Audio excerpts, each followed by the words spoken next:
Our Second Amendment right to protect ourselves is not just for crime, but also the oppressive government.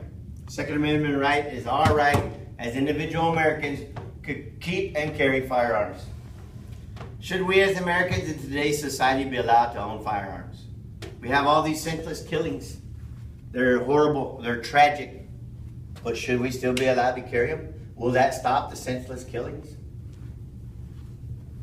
Even with the senseless shootings in the modern era, we should still be able to keep our firearms. All right, my credibility for this is at the age of 8, I was shooting 22s with my father. He taught me a long time ago how to shoot. 23 years of military service, I have fired a lot of weapon systems, different weapon systems. Too many to count. 4 years as an actual police officer.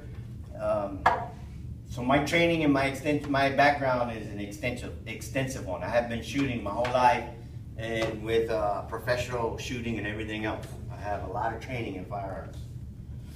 Okay. Soft targets by the in the Washington Post by Clark Kent Irvin, May 7, 2006. He discusses some soft targets that have been hardened. Soft targets such as our water supply, things of this nature, bus stations, airports. They all have been hardened, so they're not as bad as they used to be. But we still have a lot of soft targets. Those soft targets include malls, restaurants, schools, colleges, anywhere, even daycares. Daycares are, could you imagine if somebody went into a daycare and killed preschool children? The horror effect that would have on society, on us as a society. But those are soft targets, and those are the kind of targets that terrorists nowadays in our terror against war are looking to hit.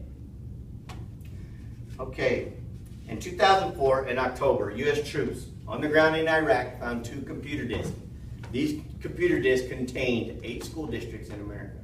These 8 school districts, they had the crisis management plans, they had photos of the school. They obviously were planning on attacking these places. Okay? The schools that were in or on these disks were Fort Myers, Florida, Salem, Oregon, Jones County, Georgia, Rumson and Franklin Township, New Jersey, Birch Run, Michigan, and San Diego. These are high schools. High schools that you are in. Colleges, the same situation. Yes, a lot of college students say, well, we have college police. Yes, but imagine if that college police is 2 minutes away. Somebody opens up in your classroom. Are you going to be able to defend yourself? No. He's going to kill a lot of people before that officer is able to respond. And as an armed society, you could stop that a lot quicker and stop the deaths. It is our constitutional right. In the Constitution, and this is what the Second Amendment states, just a little piece of it, a well-regulated militia being necessary to the security of a free state, the right of the people to keep and bear arms shall not be infringed, means they can't take it away. Okay, this was ratified on December 17th, 1791. It's part of our Constitution. It's part of our rights as an American to own a firearm if I so choose.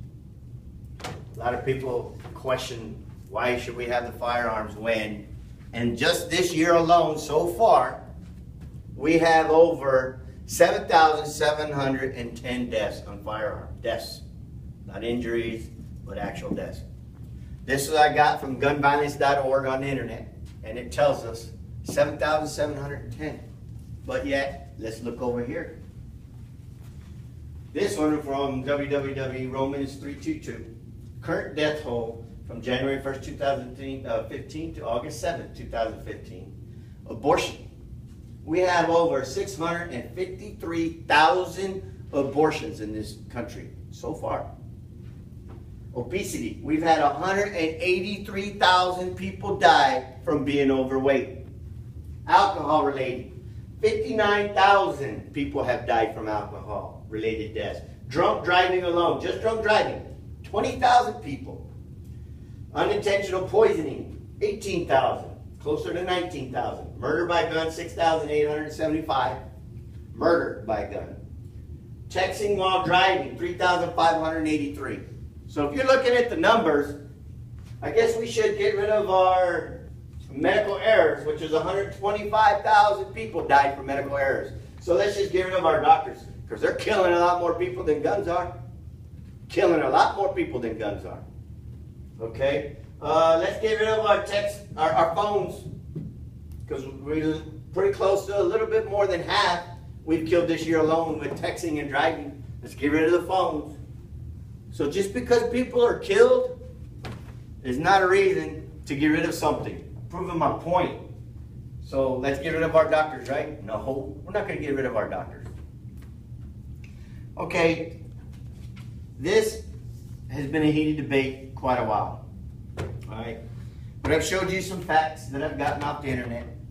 Okay, and it's my constitutional right as an American to have and own a firearm, and I duly and will fight for that right to own my firearm. Okay, I didn't fight in 2 wars, the Gulf War and 9/11, after 9/11, to have my rights oppressed by a government who thinks I should not own a weapon.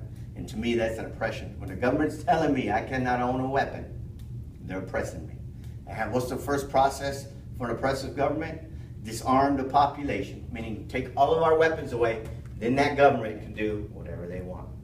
But with this constitutional right, the government has to think twice. Thank you for coming this evening, and I hope you all learned something today.